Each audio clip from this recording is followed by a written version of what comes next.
आजकल सबको एक वर्ल्ड व्यू होना बहुत जरूर होता है। हम लोगों का वर्ल्ड व्यू, चाहे वो पुराना किस्म की वर्ल्ड व्यू हो, चाहे वो नए किस्म की वर्ल्ड व्यू हो, दोनों अंधविश्वास की अंश होता है। उस हट करके एक वर्ल्ड व्यू, एक समग्री दृष्टि या एक वैश्विक की दृष्टि हमें बनाना चाहिए, और वो सारे के सारे चार आया सत्यों की अंतर्गत में घूम फिर करके आ जाता है। अगर चार आया सत्य को आप ठीक से समझ लेंगे तो उसमें सारे एक मनुष्य की आवश्यकताएं हैं और जानने की विषय हैं, वो दोनों उसमें समाहित हो जाता है। तो इसलिए अगर हम बुद्ध धर्म में प्रवेश करने के लिए एक शॉर्टकट, एक छोटे रास्ता या एक संक्षिप्त इंट्रोडक्टरी नोट जैसा अगर चाहिए तो चार आया सत्यों से हम प्रारंभ करना चाहिए। चार आर्य सत्य कोई अलौकिक पृष्ठभूमि से बनाया हुआ या परिकल्पित किया हुआ नहीं है। वो दैनिक की जीवन की यथार्थ है। उस दैनिक की जीवन के यथार्थ को जब आप देखेंगे तो हर चीज इस घटनाक्रम में पूरा हो जाता है। कीड़ा मकोड़े भागदौड़ करने से लेकर के मनुष्य आज एक 21वीं शती की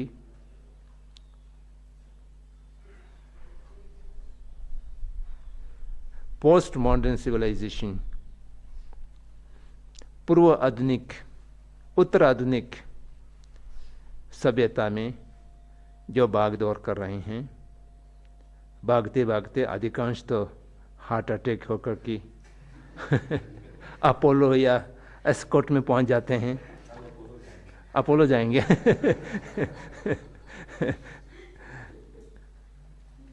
लेकिन वह सारे के सारे अगर आप एक संक्षिप्त दृष्टि से देखें तो ये चार सत्यों के अंदर ही समाहित हैं।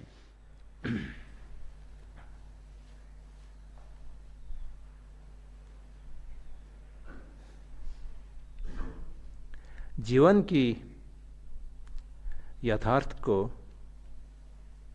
जब दृष्टिपात करेंगे तो जीवन के यथार्थ सुखमय नहीं होता है। किसको भी देख लें, चाहे वो बहुत अमीर मल्टी मिलियनियर की जीवन हो, चाहे एक बहुत अत्यंत गरीबी निधन की जीवन हो, उस जीवन में जन्म से लेकर के मृत्यु तक के सारे दौर को देखेंगे तो या तो दुख से, या परिणाम दुख से, या संस्कार दुख से व्यापित हैं। दुख को तो हर मनुष्य जानता है, उसको दुख ही मानते हैं। लेकिन हमारे साथ कठिनाई यह है कि परिणाम दुख को और संस्कार दुख को दुख रूप में नहीं देखते हैं। उसको आनंद मानते हैं, उसको सुख मानते हैं। अगर वो सही माने में सुख होगा तो जितना भी सेवन किया जाए सुख का वृद्धि होते रहना चाहिए। क्योंकि वो परिणाम दुख हैं, तो इसलिए जब सेवन करते चले जाएंगे तो कहीं जाकर कि वो दुख दुख रूप में बहुत स्पष्ट रूप से परिणित हो जाता है। दौड़ लगाने वाले दौड़ते दौड़ते बहुत थक जाते हैं, तो बैठ जाना, लेट जाना आनंद की अनुभूति होता है, उसको सुख मानते हैं। लेट गया, शवासन में लेट गया तो पूरा आराम मिल गया। वो जो सुख की अनुभूति जिस समय हो रहा है, तो वो एक ब्रह्म है,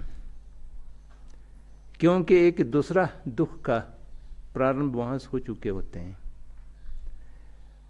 उसका प्रमाण ये है कि शवासन में आप कहें कि 48 घंटा आप हिलिए मत, उसमें बैठे रहिए, बहुत आराम मिलेगा, तो 48 घंटा को तो छोड़िए, 2 घंटे के बाद आपको बेचैन होने लगेंगे, उठने की इच्छा होगा, हिलने की इच्छा होगा।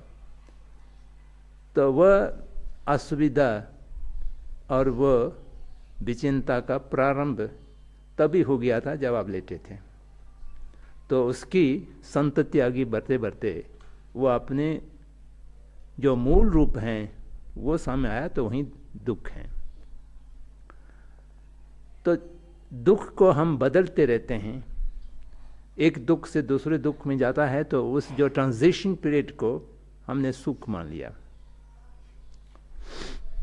जो वो ट्रांजिशन पीरियड बहुत देर तक रहने वाला नहीं है, और वो खुद भी एक क्षणिक अनित्य के रूप में है, तो इसलिए वह परिणित दुख को दुख रूप में जाना, दुख निवृत्त की इच्छा उत्पन्न होने के लिए एक अनिवार्य शर्त है। और दुख दुख और परिणाम दुख दोनों कहाँ पर घटित होता है? वह हमारा शरीर पर घटित होता है। यह शरीर हमने स्वेच्छा से बनाया हुआ नहीं है, और इस शरीर के ऊपर हमारा पूरा अधिकार भी नहीं है। इसको एक किराए पर लिए हुए गाड़ी की तरह चलाना पड़ता है, देखभाल करना पड़ते हैं। अगर हम छोड़ना चाहें तो स्वेच्छा से छोड़ नहीं सकते हैं, अगर हम ना छोड़ना चाहें तभी स्वेच्छा से आप रख नहीं सकते हैं। जब मृत्यु आएगा तो आपकी इच्छा होते हुए भी आपका शरीर छूट जाएगा, और नहीं छूटना होगा तो आप सुसाइड करने की प्रयास करके विफल हो जाता है, फिर जेल में चले जाते हैं। तो ये बहुत पराधीन वस्तु हैं। इस पराधीन वस्तु के साथ हमारा बंधन है। बंधन ऐसा है कि हम इसको स्वेच्छा से रख नहीं सकते हैं, स्वेच्छा से छोड़ नहीं सकते हैं। नहीं छोड़ना चाहते हैं तो छूट जाता है, और नहीं रखना चाहते हैं तो रह जाते हैं। तो इसको संस्कार दुख का है, इसके ऊपर सारे दुख घटित होता है। अगर ये सासुरवा या कर्म और क्लेश के विपाक रूप में हमारा साथ ये शरीर नहीं होता, तो ये सारा दुख का घटनाएं घटित नहीं होते। इसलिए भगवान बुद्ध ने पहला वाक्य यही कहा कि दुख को समझो, दुम्हेल शिवरचा, दुख को समझना चाहिए। दुख तो घटित हो रहा है तो समझ है ही है, ये बात नहीं है। जो दुख तो घटित जब भी होगा तो हम दुख समझेंगे, लेकिन परिणाम दुख और संस्कार दुख को हम दुख नहीं समझते हैं, उसको सुख मान करके बैठे हुए हैं। तो इसलिए ये तीनों की जो दुख हैं इसको समझना चाहिए। इनका पहला वाक्य है प्रथम धम्मचक्र परिवर्तन जो सारनाथ में दिया था, उसका पहला शब्द यही आता है कि दुख को समझो।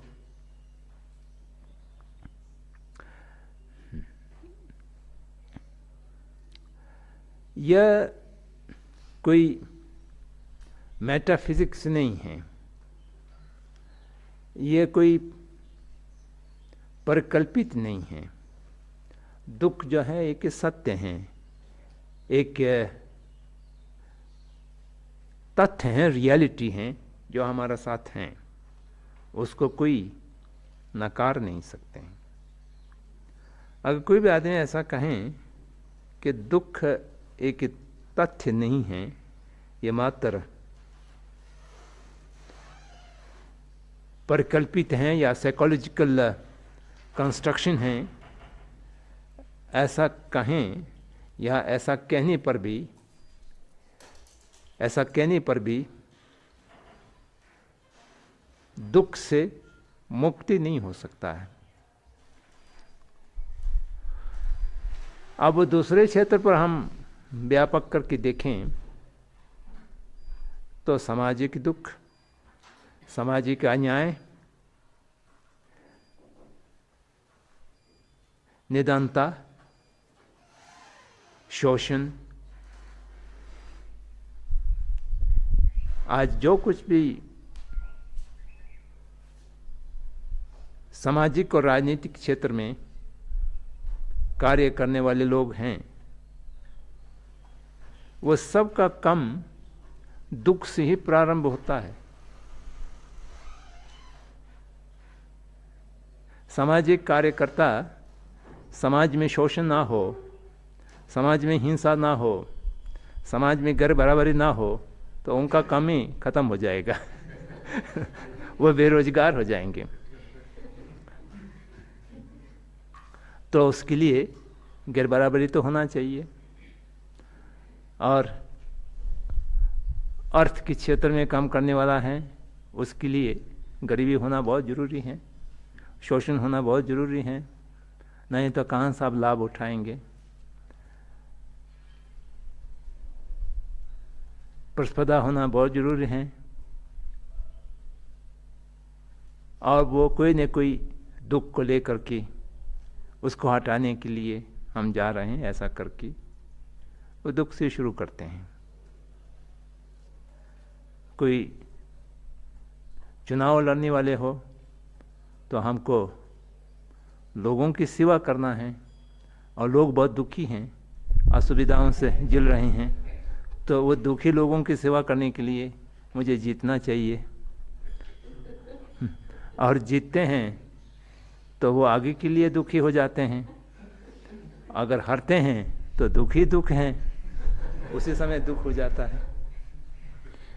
विधानसभा में पहुंचने के बाद मंत्री पद नहीं मिलने पर दुख होता है, मंत्री पद मिलने पर, महत्वपूर्ण मंत्री पद नहीं मिलने का दुख होता है, महत्वपूर्ण मंत्री पद मिल जाए तो मुख्यमंत्री नहीं होने का दुख होता है, आदि आदि उसका तो ये सारा कोई समझाने की वस्तु नहीं है, वो हैं रियलिटी में घटित हैं।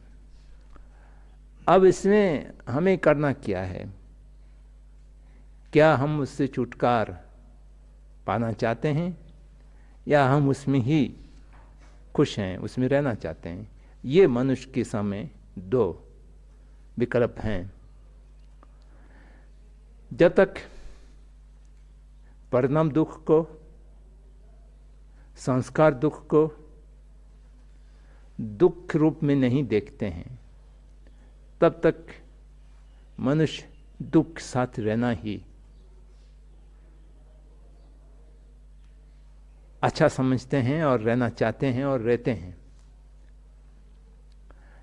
तो इसलिए बुद्ध ने कहा कि ये दुख हैं, ये एक तथ्य हैं, इसको आप जाना क्यों नहीं चाहते हैं? इसको जानो।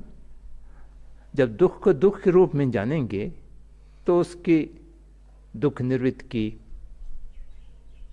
खोज होगा।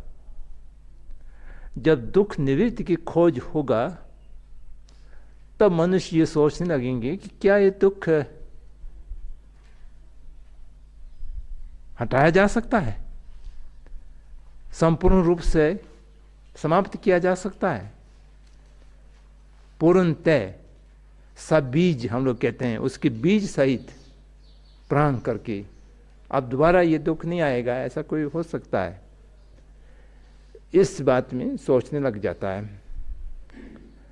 अब ये बहुत महत्वपूर्ण जो दूसरा स्टेज है, ये बहुत महत्वपूर्ण है। दुख निवृत्त है क्या नहीं? अगर हमारा दुख कोई कर्ता की ओर से बनाया हुआ हो, तब तो हमारा दुख निवृत्त नहीं हो सकता है। एक मात्र है कि कर्ता को खुशी किया जाए और उनसे कहें कि आप हमारा दुख हटाइए। अब वो कब खुशी होगा, ये तो बहुत कठिन बात है, और कैसा खुशी किया जाए वो भी हमको नहीं मालूम है। अगर किसने स्वेच्छा से सोच समझ करके आपको ये दुख दिया हुआ है, तो आप उससे छुटकारा नहीं पा सकते हैं। वह दुख कर्म की विपाक हैं, कर्म के कारण आपको ये दुख मिल रहा है। और कर्म जो हैं संशोधनीय नहीं है, ऐसा भी माने तभी दुख निवृत्ति की संभावना बनते नहीं। और कोई बाह्य वस्तु आपके दुख हटाएंगे, ऐसा भी सोच करके बैठें, तभी वो दुख नहीं हटाएंगे। तो इसलिए बुद्ध को क्या जानकारी मिला? बुद्ध को ये जानकारी मिला कि दुख मनुष्यकृत हैं, स्वयंकृत हैं, और स्वयंकृत दुख को स्वयं निवारण भी कर सकते हैं। तो इसलिए जगत की मूल जो हैं वो व्यक्ति हैं, हर चीज़ के मूल व्यक्ति हैं, और व्यक्ति में वो क्षमता है कि वो बंधन में भी रह सकते हैं और मुक्ति भी प्राप्त कर सकते हैं। यह एक तथ्य है। इस तथ्य को भगवान बुद्ध ने बहुत अच्छी तरह से समझाया। अब हमको ये देखना है कि ये तथ्य हैं कि नहीं, ये हमारे ऊपर निर्भर हैं। भगवान बुद्ध हमको विवश नहीं करते हैं कि आप इस तथ्य को माने। कोई भी ऐसा दुख जो हमारे ऊपर व्यतीत हो रहा है वह अकारण नहीं है, वो कारण से ही आया हुआ है। और वो कारण क्या है? वो कारण कोई व्यापक शक्ति के माध्यम से बनाया हुआ कारण नहीं है, और अब उस कारण को हटाया नहीं जा सकते हैं, ऐसा भी कारण नहीं है। मनुष्य के हाथ में वह सारे संभावनाएं हैं, शक्ति हैं, क्षमता है कि उस कारण को हटा सकते हैं। तो ये जब आप देखेंगे, इस तथ्य को देखेंगे, तो दुख निवृत्ति की संभावना अपना आप स्पष्ट हो जाता है।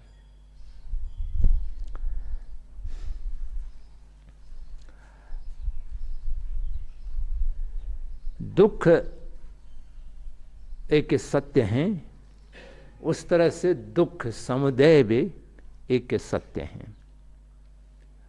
दुख समुदय, दुख कारण, जिस कारण से हम दुख अनुभव कर रहे हैं, वह कारण भी एक तथ्य है, वहां पर हैं। जहां पर अग्नि नहीं होंगे तो धुआं नहीं आएंगे, जहां पर धुआं दिखाई देंगे तो उसके कारण अग्नि पहले गया होगा, इसका अनुमान सहज रूप से लगाया जा सकता है। खेत में गेहूं पके हुए हैं, लहला रहे हैं, और उसको लेने के लिए किसान पहुंच रहे हैं, तो किसान को ये कभी भ्रांति नहीं होगा कि हमने गेहूं बोया नहीं था। गेहूं उगने के कारण गेहूं बोया गया था, और बीज बोया गया था तभी ये फसल हुआ है। अगर किसान ने गेहूं नहीं बो करके, गेहूं का बीज ना बो करके चना का बीज बो लिया हो या चावल का बीज बो दिया हो और वो बैठ करके प्रार्थना करें कि मेरे खेत में गेहूं हो जाए मैंने बीज तो चना की डाल दिया है, लेकिन मेरे चाह ये है कि गेहूं हो जाए, तो ये चना से गेहूं हो जाए। चाहे प्रार्थना करें चाहे कुछ भी करें, वो चना के बीज से चना ही होगा, गेहूं नहीं होगा। कार्य कारण का जो एक अपरिहार्य संबंध है, जिस कारण से कौन सा कार्य उत्पन्न होता है, वो उसमें एक सुनिश्चित विशेषताएं आ जाते हैं।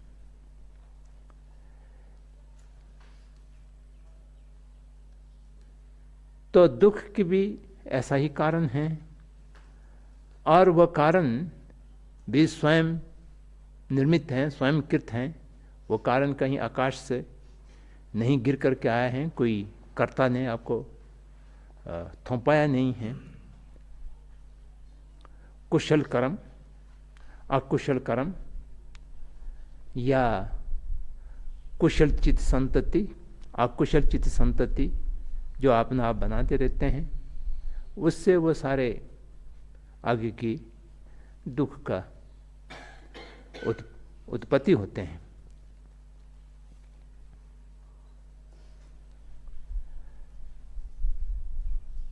तो बुद्ध ने देखा, सिद्धार्थ ने देखा और बुद्ध हुआ कि दुख की समुदाय जो हैं वो कर्म और क्लेश में निहित हैं। कर्म और क्लेश को जब तक संशोधित नहीं किया जाएगा, दुख निर्मित नहीं हो सकता है। ये तथ्य को उन्होंने देखा, तो जैसा देखा वैसा उन्होंने उपदेशित किया। यह दुख समुदाय है, और दुख समुदाय को निरस्त करेंगे तो दुख उत्पन्न कभी नहीं होगा। बीज बोना बंद कर देंगे तो किसान को ये चिंता रहेंगी नहीं कि आप वहाँ पर फसल उगेंगे। फसल से मुक्ति होना है तो बीज बोना बंद कर देना चाहिए। क्लेश ये मूल तत्व हैं जो राग और द्वेष के रूप में परिलक्षित होता है। क्लेश का नाम इसलिए दिया गया है जिसके माध्यम से संपूर्ण चित्त को दोषित कर देता है, कलुषित कर देता है। कलुषित का शब्दार्थ ये है कि उसको गंदा कर देना, खराब कर देना। तो उस तरह से राग और द्वेष ये दो जो चित्तवृत्तियां हैं जिसको क्लेश कहा जाता है, इसका अंतर और भी बहुत सा विभाजन किया जा सकता है। मूल रूप से राग माने किस वस्तु के प्रति असाधारण लगाव, तृष्णा भी कहा जाता है। तृष्णा की शब्दार्थ यह है कि सुरेश की तरह कहीं पर चिपक गया हो, कोई गोंद लगा करके दो कागज चिपक दिया जाए तो वो फिर पृथक नहीं होता है, ऐसा चिपक जाता है। उसी तरह से चिपकने वाले को राग कहते हैं, तृष्णा कहते हैं। वो किस वस्तु के प्रति असाधारण लगाव, और द्वेष किस वस्तु के प्रति असाधारण अलगाव, जो उससे दूर रखना और उससे हटा देना कि ऐसा चाह होता है। ये दोनों समय के नहीं हैं, सही नहीं हैं। जिस वस्तु के प्रति असाधारण लगाव है वह सत्य पर आधारित इमोशंस नहीं है, सत्य पर आधारित चित्तवृत्तियां नहीं हैं, और असाधारण अप्रिय लगना ये भी सही नहीं है। जो दो वस्तुएं हैं वह दोनों मूल रूप से अत्यंत प्रिय और अत्यंत अप्रिय दोनों नहीं हैं। या प्रिय हो तो दोनों प्रिय हो सकता है, अप्रिय हो तो दोनों अप्रिय हो सकता है। लेकिन चित्तवृत्ति जब भ्रमित हो जाता है तो कोई वस्तु के ऊपर असाधारण प्रिय लगने लगता है तो उसके साथ चिपक जाता है, राग हो जाते हैं। कोई दूसरा वस्तु असाधारण रूप से अप्रिय हो जाता है, उसके प्रति घृणा और द्वेष उत्पन्न होता है। और राग और द्वेष से प्रेरित होकर के कोई भी कार्य संपादन होगा, चाहे वो कायिक कार्य होगा, चाहे वो वाचिक कार्य होगा, चाहे वो मानसिक कार्य होगा, जो भी कार्य राग अथवा द्वेष की कारण से, उसकी प्रेरणा से संपादित हुआ हो तो वो अकुशल कर्म हो जाता है। द्वेष रहित, राग रहित, अज्ञान रहित चित्त से कोई भी कार्य संपादन होगा तो वो कुशल कार्य होगा। तो इसका मूल अर्थ ये है कि कुशल कार्य अकुशल कार्य दोनों मनुष्य अपने स्वेच्छा से कर सकते हैं और अपने वश में हैं, हम विवश नहीं हैं। जो कुछ करना हमारे इच्छा पर और प्रयत्न पर निर्भर हैं। हम असहाय नहीं हैं, हम अशक्त नहीं हैं, असक्षम नहीं हैं। हम व्यक्ति सब कुछ कर सकते हैं, और सब कुछ कर सकते हैं इसलिए दुख समुदाय को हटाया जा सकता है। दुख समुदाय कोई ऐसा ठोस वस्तु नहीं है जिसको हटाया ना जा सकते हो, तो उसको हटाया जा सकता है। ये संभावना जब सामने आते हैं कि दुख अकारण नहीं है और कारण ईश्वरकृत नहीं है, कारण नित्य नहीं है, कारण भी स्वयं कृति हैं, तो इसलिए हम उसको हटा सकते हैं। ये दो जो बिल्कुल साधारण तथ्य हैं जो कोई भी आदमी उसको देख सकते हैं, जान सकते हैं।